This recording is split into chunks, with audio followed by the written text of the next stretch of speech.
তিনি বিশ্বের কাছে ভারতের জ্ঞান শাস্ত্র তুলে ধরেছিলেন।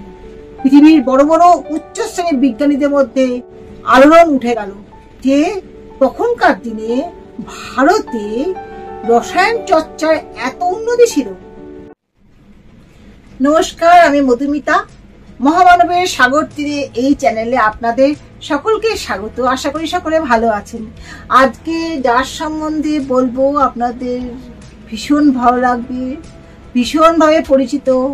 তিনি হলেন আচার্য প্রফুল্ল চন্দ্র রায়। জমিদার বংশে তার জন্ম, কিন্তু তিনি পোশাক পরিচ্ছদ সাজ গজিয়েছিলেন অতি সাধারণ, কারণ তিনি সময় কাটাতেন বিজ্ঞান চর্চায়। মা সরস্বতীর যেন আশীর্বাদ ঝরে ঝরে পড়েছিল তার কপালে। তার জ্ঞান ভান্ডার ছিল অসীম, কিন্তু শুধু অসীম ছিল না, তিনি বিশ্বের কাছে ভারতের জ্ঞান শাস্ত্র তুলে ধরেছিলেন। তিনি একটি গ্রন্থ রচনা করেছিলেন প্রথমে, তার নাম হলো হিন্দু রসায়ন শাস্ত্রের ইতিবৃত্ত। এই বইটিতে ভারতের প্রাচীন যুগ, মধ্যযুগ, তান্ত্রিক যুগ এই সম্পর্কে, এই সময়কার যে রসায়ন বিদ্যা, সেই ব্যাপারটা তিনি তুলে ধরেন। প্রাচীন যুগ, মধ্যযুগ, তান্ত্রিক যুগের ইতিবৃত্ত, সেখানকার রসায়নের ইতিবৃত্ত তিনি এই বইটির প্রথম খণ্ডে তুলে ধরেন। এই খণ্ডে তিনি চরক, সুশ্রুত, নাগার্জুন প্রভৃতি অসাধারণ জ্ঞানী বিজ্ঞানীদের তাদের কর্মকাণ্ড রসায়নের উপরে, পদার্থের উপরে, সেগুলো তিনি এই খণ্ডটিতে তুলে ধরেন। এই খণ্ডটা প্রকাশিত হওয়ার সঙ্গে সঙ্গে দেশে বিদেশে তার নাম তো ছড়িয়ে পড়লই।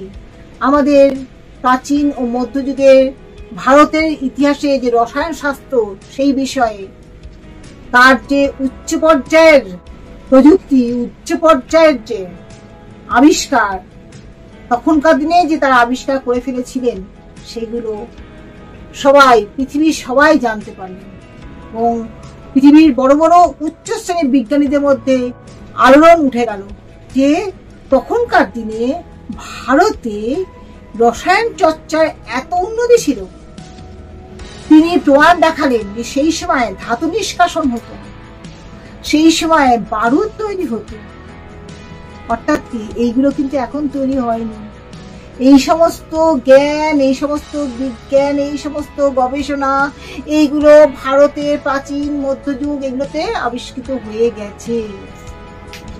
এখনকার মডার্ন বিজ্ঞানীরা যারা ভাবছেন, আবিষ্কার করেছেন, তাদের আবিষ্কারের বহু আগে ভারতে এই মহাবিজ্ঞান, রসায়ন বিজ্ঞান আবিষ্কার হয়ে গেছিল।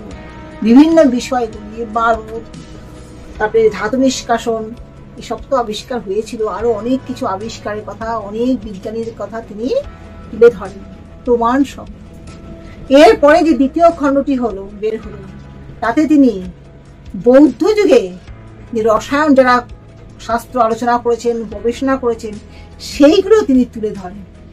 অর্থাৎ প্রকট হয় তখনকার দিনে ভারতে কিরকম উচ্চ পর্যায়ের গবেষণা চলতো, সেটা তিনি সুন্দর করে তুলে ধরেন। ভাবা যায় না, তিনি বিশ্বের মঞ্চে ভারতকে কোন পর্যায়ে তুলে দিলেন, একবার ভেবে দেখুন।